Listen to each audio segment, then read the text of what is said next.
Las luchas entre las facciones del Partido Moderado fueron aprovechadas por los progresistas, que se dedicaron a echar más leña al fuego y azuzar a las masas. El Partido Demócrata, la escisión más progresista de este partido, hizo las reivindicaciones más revolucionarias.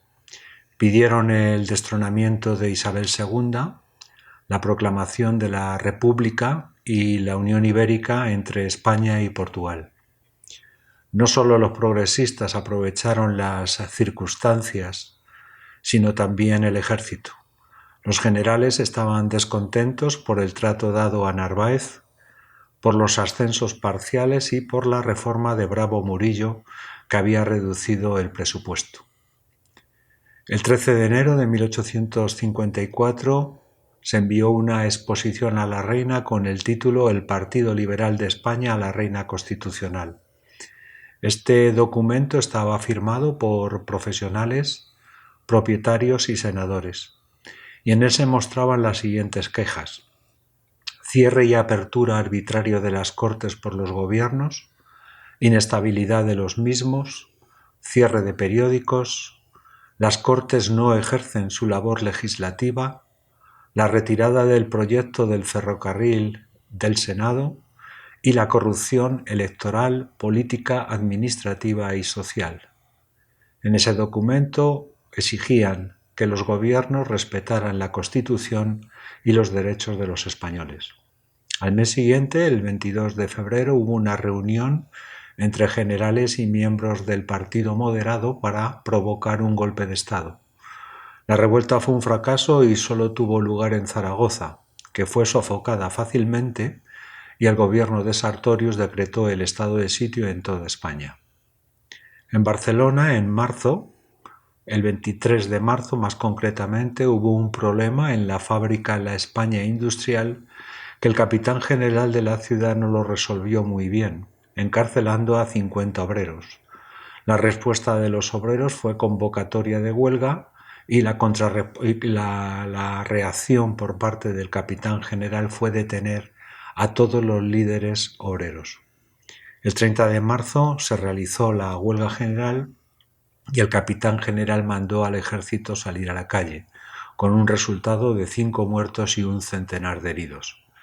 El 1 de abril hubo un cambio de actitud en las autoridades, se liberaron a todos los detenidos y se negoció con los obreros. 2 días después se puso fin a la huelga y el capitán general se comprometió a legalizar las asociaciones obreras.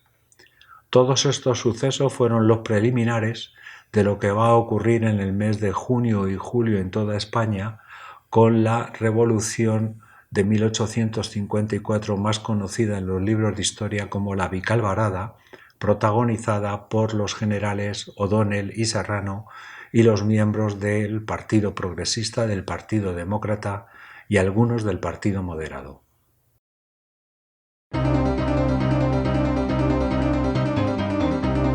Por lo que se refiere a los liberales moderados, esos 10 años de ejercicio del poder les han desgastado. Sobre todo por la intransigencia de su líder político, el general Narváez, quien finalmente es obligado por los suyos a retirarse a un segundo plano. Las divisiones internas y los enfrentamientos dentro del Partido Moderado llevan la inestabilidad política a España, que padece una sucesión de gobiernos cada vez más débiles y más autoritarios.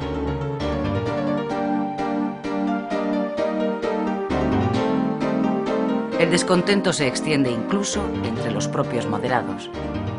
En 1854, un grupo de militantes, moderados pero reformistas, que quieren recuperar para el partido el espíritu liberal de la Constitución de 1845, pone en marcha una conspiración para derribar por la fuerza a su propio gobierno.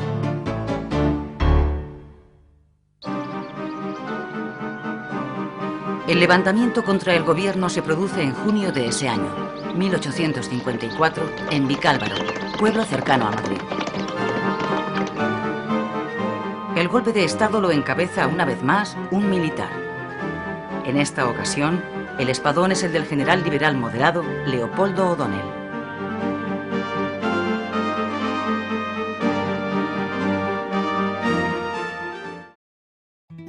Nació en Santa Cruz de Tenerife en 1809 en una familia irlandesa. Hizo carrera militar como su padre y su tío, y participó en la Primera Guerra Carlista en el bando de los isabelinos, a pesar de que su familia era carlista. Nunca habló correctamente el español, y nunca perdió el acento británico al hablarlo. No era demasiado culto. Destacó por su sentido común y psicología humana. Intuía que el futuro no estaba en el carlismo ni en el progresismo, porque carecían de base intelectual, de líderes con teorías firmes y de base social amplia. Igualmente, su sentido común le decía que las actitudes dictatoriales no eran las adecuadas, y huía de los extremismos. Participó en la conspiración contra la regencia de Espartero, lo que le costó el exilio en París. Allí presidió la Orden Militar Española, cuyo objetivo era la vuelta de María Cristina a España.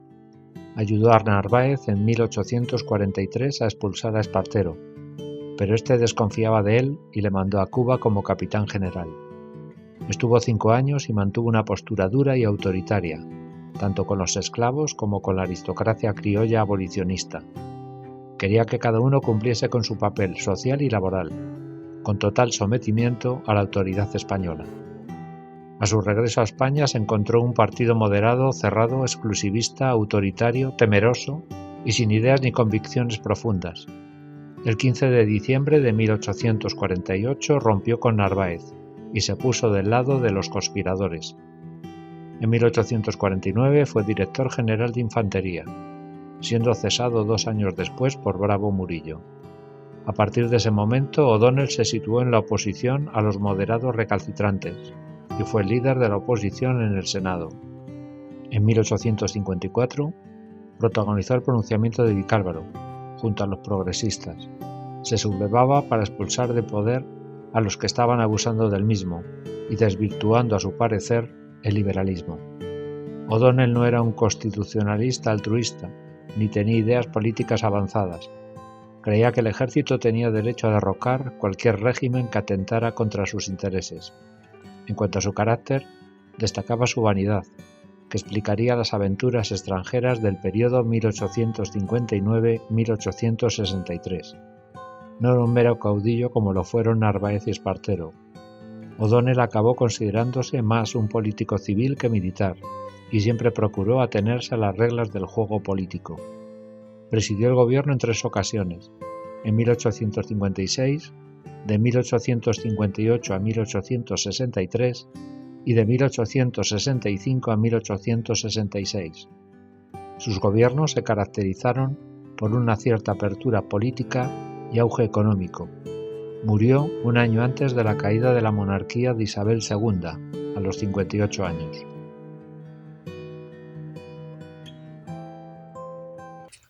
La revuelta fracasó en un primer momento, ya que la gente no salió a la calle y además hubo una falta de coordinación entre los militares y los políticos, ya que estos no se fiaban de los primeros. El gobierno Sartorius decretó el estado de sitio, detuvo a políticos y cerró los periódicos. Las motivaciones por las que la gente salió a la calle no tenían un carácter político. Se quejaban de la corrupción de los políticos y de la subida de los precios que había aumentado la carestía de la vida. Otra vez en Barcelona hubo una huelga, esta vez apoyada por la guarnición de Barcelona. Los obreros pedían subida de salarios y la eliminación de las selfactinas, que eran unas máquinas hiladoras. Quemaron una fábrica, destruyeron las máquinas y mataron a los guardas que protegían la fábrica. Hubo 15 detenidos que fueron juzgados y fusilados. El capitán general Ramón de la Rocha estaba entre 2 fuegos. Por un lado tenía que reprimir las manifestaciones y por otro lado apoyaba tanto la revuelta como la huelga general de los obreros. Por eso los empresarios le consideraban y le acusaban de traidor y los obreros y los partidos progresistas y demócratas le acusaban de ser un represor. ¿Qué es lo que hizo el capitán general? Acordó con José Barceló, el líder del sindicato de los hiladores, la eliminación de las selfactinas, pero los empresarios no aceptaron esta solución y la huelga siguió adelante. El 7 de julio de 1854, en un pueblecito de Manzanares, se redactó un documento por parte de un diputado moderado llamado Cánovas del Castillo, que contenía lo siguiente: iba a ser la base de la Vicalvarada. El documento tenía los siguientes puntos: la eliminación de la camarilla, respeto a la Constitución, una nueva ley electoral, una ley de imprenta sin ningún tipo de restricciones, rebaja de los impuestos, ascensos tanto militares como civiles por méritos y antigüedad, autonomía municipal, la vuelta de la milicia nacional y, por último, la creación de unas juntas populares. Si analizamos todos estos puntos, diríamos que habrían sido redactados por un progresista, no como fue por Cánovas del Castillo, que era un señor del Partido Moderado. Se produce un primer enfrentamiento con las tropas gubernamentales, pero no hay un claro ganador. El general O'Donnell se ve obligado a retirarse en dirección a Andalucía en búsqueda de nuevos apoyos. En la localidad de Manzanares, O'Donnell recibe el apoyo del general Francisco Serrano.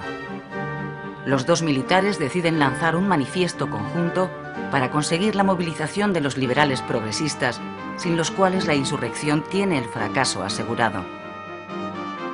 El manifiesto lo redacta un joven malagueño, el liberal moderado Antonio Cánovas.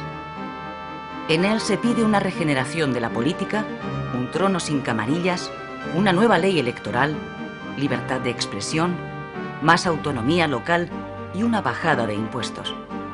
Es decir, reclamaciones progresistas. ¡Viva el general O'Donnell! ¡Viva! ¡Viva la libertad! ¡Viva! El manifiesto surte efecto. Varias ciudades apoyan la sublevación.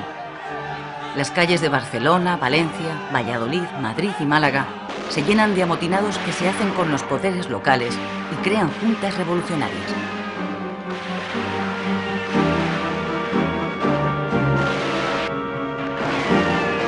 Durante el mes de julio de 1854, el alzamiento popular se extiende por el país y se hace más virulento. Se suceden los disturbios y los asaltos y saqueos a los palacetes de los hombres de negocios. Llega un momento en que el levantamiento escapa al control de quienes lo habían iniciado y se convierte en una sublevación popular.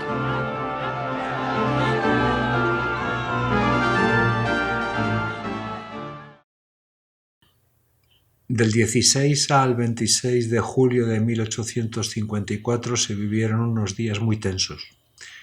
El 16 el gobierno Sartorius dimitió y la reina le nombró a este embajador en Roma. Fue sustituido por Fernando Fernández de Córdoba, que en esos momentos era el ministro de Guerra. Al día siguiente, el día 17, se produjo un motín en Madrid de una cuantía muy pequeña, un centenar de personas, que levantaron barricadas en la ciudad y asaltaron las casas de Sartorius, Salamanca y de la reina madre y Fernando Muñoz. Ya el motivo era porque le responsabilizaban de ser los mayores especuladores. El 18 las manifestaciones fueron en una mayor cuantía, alrededor de unas 4.000 personas. En estos momentos los progresistas y los demócratas se hacen con la revuelta y entregan armas a la gente. Toman la Plaza Mayor y alrededores, asaltan panaderías y almacenes y organizan juntas de barrio. La respuesta del gobierno de Fernández de Córdoba es sacar el ejército a la calle. A este señor le llamaban el metralla por autorizar disparar contra los manifestantes. El 19 de julio se decidió que Fernández de Córdoba no era el hombre adecuado para dirigir el gobierno en estos momentos y fue sustituido por el duque de Rivas, manteniendo a Fernández de Córdoba en su cargo de ministro de Guerra.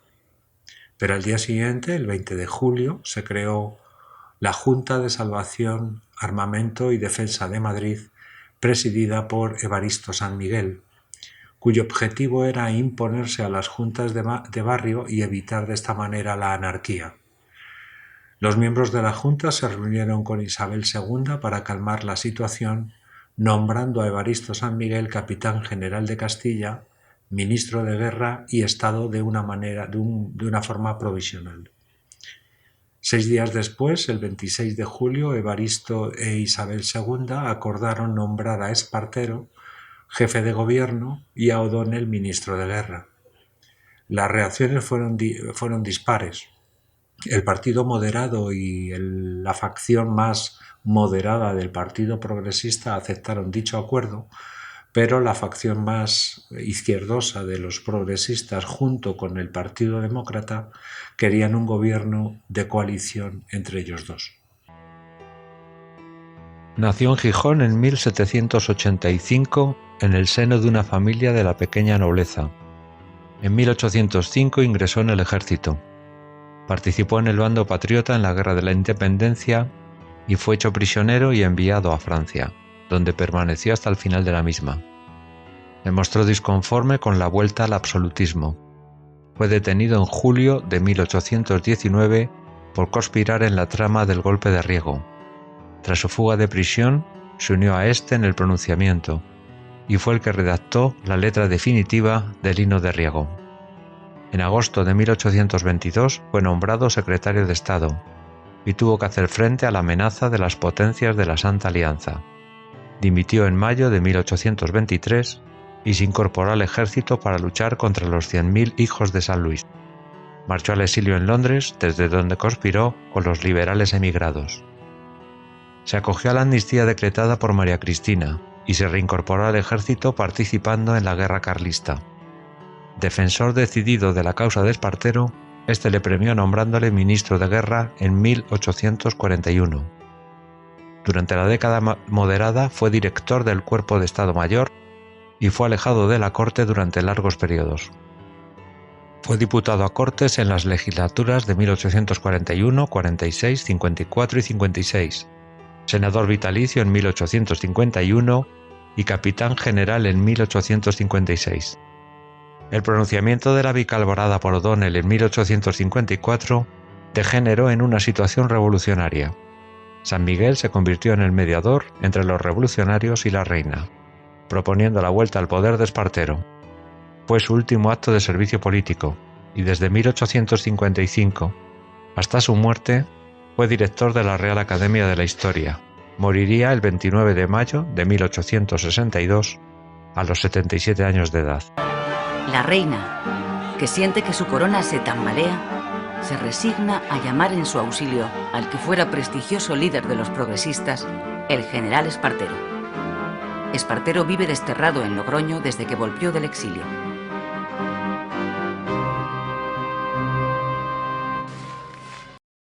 Después de la Vicalvarada se pone punto y final a 10 años de gobierno del Partido No Moderado y vuelve el Partido Progresista al gobierno. Pero este partido que vuelve está totalmente dividido en varias facciones. Por un lado estaban los llamados legales, que es el ala derecha del partido, y eran partidarios de actuar dentro de la legalidad, de ahí el nombre de legales. Rechazaban la utilización de la milicia nacional, el sufragio universal y la alianza tanto con demócratas como con republicanos. A partir de 1858 también se les llamará los resellados, debido a su integración en la Unión Liberal que abandonarán 3 años después, en 1861. La otra facción se llamaban los puros. Podemos decir que ocupaba el centro del partido. Eran partidarios de las reformas progresistas y de una coalición con el Partido Demócrata. Acordaros que el Partido Demócrata fue una escisión del ala más izquierdosa del Partido Progresista. Los puros no estaban de acuerdo con la alianza con los moderados y formaron un nuevo partido llamado Centro Progresista. A partir de entonces, desde el año 1854 hasta el año 1856, empezarán gobiernos progresistas y a este periodo histórico se le va a conocer como el bienio progresista del reinado de Isabel II.